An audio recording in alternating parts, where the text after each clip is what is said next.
un événement majeur se produit qui ne prend pas en compte les appartenances ethniques, politiques et autres, les gens sont incapables de défendre leurs droits. C'est-à-dire qu'avec l'affaire MTN Orange, on n'a pas besoin d'être du MRC, du RDPC, puisque les gens du RDPC n'ont pas un meilleur réseau. Un jour, les collègues au lycée avaient décidé de faire grève. Alors d'autres sont venus nous dire non, ce sont les Bamileke qui veulent gâter l'enseignement. Je leur ai dit, on était à Ebolva, je leur ai dit mais c'est facile, payer les boulots. Comme ça, puisque même les boulots n'étaient pas payés. Vous comprenez? On n'a pas besoin d'être du RDPC, du MRC, de l'UPC, du PC pour comprendre que ces gens se moquent de nous. Alors quand vous suivez un mouvement comme celui-là, des gens disent non, moi je ne pars pas, je ne sais pas ce que je vais gagner. Vous serez prêt à vous lever pour faire quoi d'autre? Il y a d'autres qui avaient certains autres arguments, Pierre Bluriot. Ils vous disent, vous voyez seulement Orange et MTN, pourquoi vous ne vous attaquez pas à Eneo, à Camwater? Pourquoi vous nous attaquez pas? Non, c'est de la diversion. Il faut bien commencer par quelque part. La faute commune ne crée pas le droit, c'est ce que les juristes... Il faut commencer par quelque part. Alors, vous refusez de boycotter Orange et MTN parce qu'on n'a pas encore boycotté Eneo et autres. Non, on a une pression qu'on peut directement exercer sur MTN et Orange.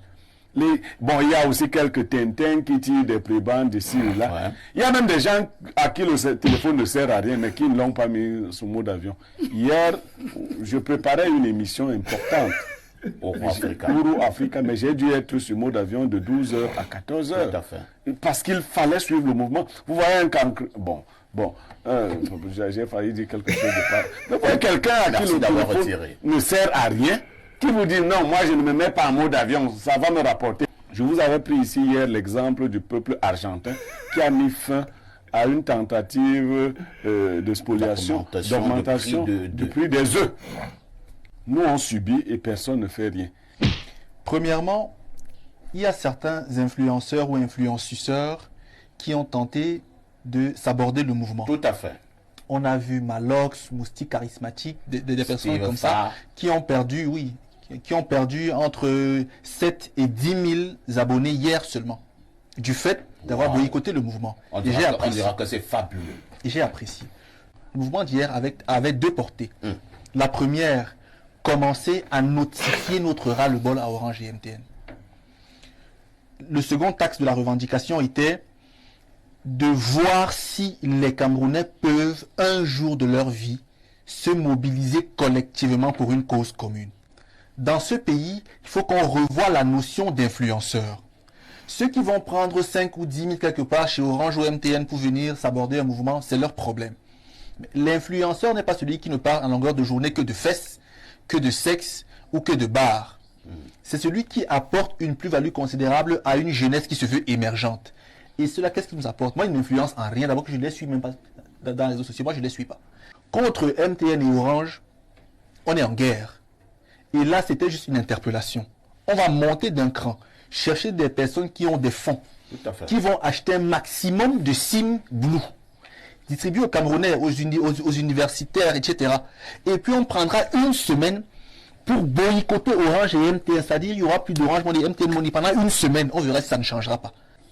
Parfait ici. Orange Mobile Money, sur 2022, a gagné 9 600 milliards de francs CFA. Plus que le budget du Cameroun, pas OM, Orange Money. Mais ces services, on oublie que c'est pas de la charité. On paye pour ces services et ils nous les doivent de qualité. Moi, je ne peux pas être violent vis-à-vis de l'ART parfait ici. Certains sur Twitter hier, parce que je suis très actif sur Twitter, il y en a qui me disaient hier qu'il faut tirer sur l'ART, pas sur Orange et MTN. J'ai précisé ceci. Dans un problème comme celui-là, on vise celui qui a le plus à perdre. C'est lui qui va faire bouger les lignes.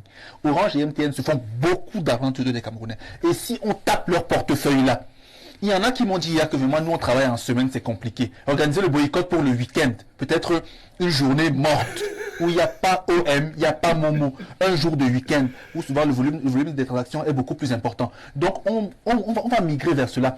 Quand ils verront ces opérateurs-là sur 24 heures, aucune opération financière n'est faite parce que Orange et MTN ne gèrent plus la communication. Eux, ils gèrent seulement maintenant l'argent, c'est-à-dire les mobile money, Orange Money.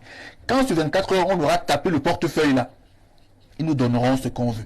J'ai fait comme certains Camerounais pour voir un tout petit peu comment ça se passait dans les groupes WhatsApp. Ça, je l'avoue. C'est-à-dire qu'entre 12h et 14h, je vous assure, dans la majorité des groupes WhatsApp, il n'y avait plus de communication. Il n'y avait plus de communication. Moi, ça m'a paru quand même formidable. Direct Info, de 12h à 14h, il n'y a eu que 5 messages. Parfait, ici. Oh, c'est un groupe, en 1 heure de temps, on a parfois environ 500 messages. Parfait, ici. Il y a quand même des Camerounais qui sont porteurs de valeur encore. Donc, ce que je condamne, ce sont les influenceurs là. Et une frange de la jeunesse qui n'est absolument pas utile et qui veut s'aborder un mouvement aussi. Très bien. Hier, j'ai suivi certains qui sont venus comme pour tuer le mouvement qui a été lancé. Je parle de Steve Fa, par exemple, un garçon pour qui moi j'avais beaucoup d'estime. Quand j'ai lu ce que Steve Fa a écrit, j'ai eu beaucoup de peine. C'est-à-dire que les gens font leurs choses derrière et ils se présentent à vous comme influenceurs. Parce que, bon, chacun, dès qu'il a trouvé son couloir, il abandonne derrière. La pauvreté ne doit pas nous enlever la dignité. Ces soi-disant influenceurs, entre guillemets, savent exactement quel contact ils ont pris avec ces opérateurs, ou bien ils savent quelle action ils ont choisi de vendre auprès de ces opérateurs, parce que venir s'opposer, par exemple, à un mot d'ordre citoyen que Parfait va lancer, alors qu'il est pour notre bien à tous, nous allons tous tirer profit, suppose que au lendemain de ce mouvement, vous allez passer à la caisse rencontrer les opérateurs, dit voilà, nous on a essayé. Ou alors vous êtes passé à la caisse avant. Bonjour les enfants, c'est papa. Bienvenue dans le premier podcast de la journée les enfants. Bienvenue à la clinique. Là vous avez constaté, on est encore dans les Mapan. C'est un peu compliqué mais bon, la clinique elle sera toujours ouverte 24/24, no way. Là je vais vous lire, il y a un bonhomme sur internet qui s'appelle Tikindenge. C'est un pote de Pifo. Pifo, je t'ai posé la question hier, Robinson Pifo, que le Tikindenge, il travaille avec toi, non? Tu lui as rien expliqué, frère. Déjà, qui lui a fait croire qu'il est un influenceur? Il influence qui? Quoi? Comment? Il influence qui sur quoi? Dis-moi un peu, parce qu'il a écrit un message à un Pifo. Il a écrit pour insulter tous les abonnés qu'il y a sur sa page. C'est-à-dire que quand ce message-ci est destiné à ses abonnés, c'est-à-dire que les gens qui tous les jours lui permettent de faire la promotion des bêtises comme les brolis, les bêtises comme les choses comme ça là. Donc, ce sont les Camerounais qui sont sur sa page là, qu'il est en train de laver comme on lave les habits au marché en ce moment. Alors le Tikindenge écrit: on casse la maison d'un bandit au quartier. C'est l'influenceur qui va défendre. Un ministre détourne les fonds publics. C'est l'influenceur qui doit poursuivre le ministre. On ne paye pas les droits d'auteur aux artistes. C'est l'influenceur qui doit en parler. Les gens ne mangent pas chez eux à cause de la vie chère. C'est l'influenceur qui doit cotiser et aller rendre visite à ces gens. Le coq d'un abonné à la toux, c'est l'influenceur qui doit traiter. Si sa femme l'a quitté pour faiblesse sexuelle, ça veut dire que le gars n'est que dans les insultes. Hein. Mais évidemment, il ne sait pas qu'il insulte les gens. Il ne sait pas qu'il est en ce moment, non seulement il est dans l'insulte, mais il est dans le mépris, il est dans la vanité. Mais ce qui est terrible, c'est que tout ça se passe, et quand tu le regardes, tu dis, mais c'est qui c'est ce bonhomme avec cette petite larve, avec sa tête comme un tétard, comme ça là? Qu'est-ce qui se passe avec lui? Petit frère, qu'est-ce que tu n'as pas compris? Je n'ai pas compris ce que tu n'as pas compris. La dernière phrase est claire. Sa femme l'a quitté pour faiblesse sexuelle. C'est l'influenceur qui doit résoudre le problème.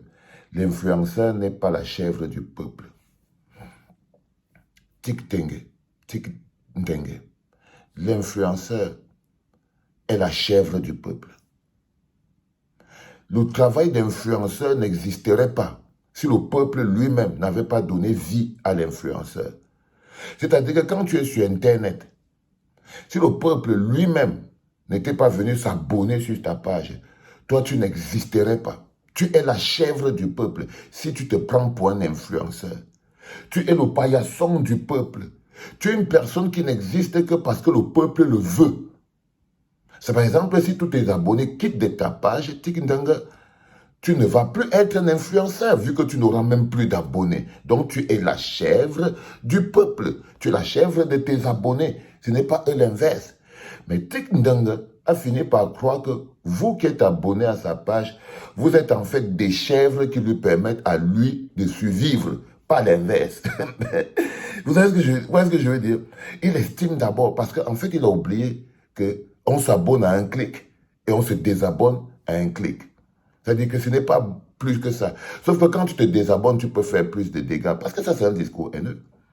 Ça, c'est un discours insultant. Vis-à-vis des Camerounais, vis-à-vis des jeunes, qui lui donnent la vie, qui lui donnent l'existence. Ce bonhomme n'a fait aucune étude. Donc, là où il est là, il ne méritait même pas d'avoir un franc. C'est parce que les Camerounais ont le bon cœur, parce que c'est des gars gentils, ils sont comme ça, c'est le continent. Parce que nous, c'est le continent. On peut donc décider de faire survivre une espèce de lopette comme Tigendanga. Lui, il est qui? Regardez-le. Quelqu'un qui vit que de la... Il ne vit que de la charité des Camerounais. Parce que drôle, il n'est pas drôle. Tu n'es pas drôle, Tigendanga. Je suis désolé. Donc, drôle, il n'est pas drôle. Intelligent, il n'est pas intelligent. La preuve, s'il était un peu intelligent, il ne serait pas en train d'écrire ce texte. Mais il est totalement méprisant parce qu'il a pris le melon. Il oublie que les bonhommes qui son melon qu'il a là, il a ça. Simplement parce que les enfants qu'il est en train d'insulter en ce moment sont abonnés à sa page. Et que ce sont les abonnés qui sont à sa page là qu'il utilise pour aller faire le chantage à Orange. C'est pour ça qu'Orange le choisit pour lui dire « Viens te coller ici là. » Mais le gars finit par se dire que non. C'est le peuple qui lui doit. Ce n'est pas lui qui doit au peuple. Je suis désolé, mon petit. Je suis désolé, mon petit tétard. Je suis désolé, mon petit tétard. Le petit tétard, je suis totalement désolé. Je suis totalement désolé. C'est-à-dire que le peuple ne te doit rien. Toi, tu dois tout au peuple. Si on casse la maison, si un bandit vient casser la maison de quelqu'un, l'influenceur doit savoir et il doit parler parce qu'il est là pour interpeller la société. Toi, tu es un comique, tu n'es pas un influenceur. Parce que si tu étais un influenceur, tu saurais que le travail d'un influenceur, c'est que si les bandits viennent, ils agressent quelqu'un et que la justice n'est pas là, c'est le travail de l'influenceur de se lever pour interpeller la justice. Si le ministre détourne les fonds publics, c'est le travail de l'influenceur d'interpeller la justice que le ministre a détourné les fonds publics. Si jamais les gens ne mangent pas chez eux à cause de la vie chère, c'est le travail de l'influenceur d'interpeller toujours l'opinion, le gouvernement pour que la vie soit moins chère. Si le coq d'un abonné a la toux, tu vois, c'est là où je te trouve totalement ridicule. Les enfants, c'est à vous qui parle comme ça. Vous qui êtes abonné à sa page. Vous qui lui donnez l'air. Quand je vous dis arrêtez de nourrir les monstres au Cameroun. Arrêtez de nourrir les monstres au Cameroun. Ben, ça, c'est une espèce de petit monstre que vous êtes en train de nourrir au Cameroun. Arrêtez de nourrir les monstres au Cameroun. Un gars comme celui-ci, il n'a pas à rester là. Parce que lui, là, c'est compliqué. Il dit, sa femme l'a quitté pour faiblesse sexuelle. Donc, ce n'est plus le coq de l'abonné qui a la toux. Maintenant, c'est la femme de l'abonné qui l'a quitté pour faiblesse sexuelle. Pourquoi? C'est la seule raison pour laquelle une femme peut quitter un homme. Faiblesse sexuelle. C'est l'influenceur qui doit résoudre le problème. Vous voyez ce que je veux dire, les gars? Et à la fin infinie, l'influenceur n'est pas la chèvre du peuple. Tout ça pour garder les petits agents qu'il a chez MTN et chez Orange. Les enfants, vous savez, un peuple se construit dans la dureté. Mais l'une des choses que le peuple fait quand il se construit, c'est qu'il se débarrasse des poids morts. Ça, c'est un poids mort. Ok? Lui, c'est un poids mort. Il ne mérite ni votre respect, Tikendanga. Il ne mérite ni le respect de ses abonnés. Il ne mérite ni votre considération.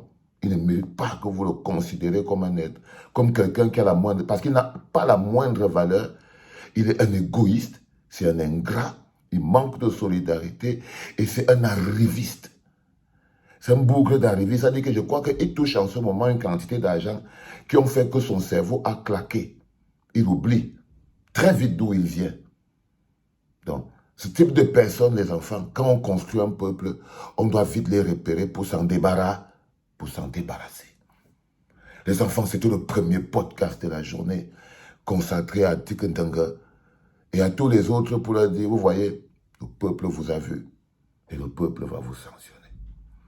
C'était papa.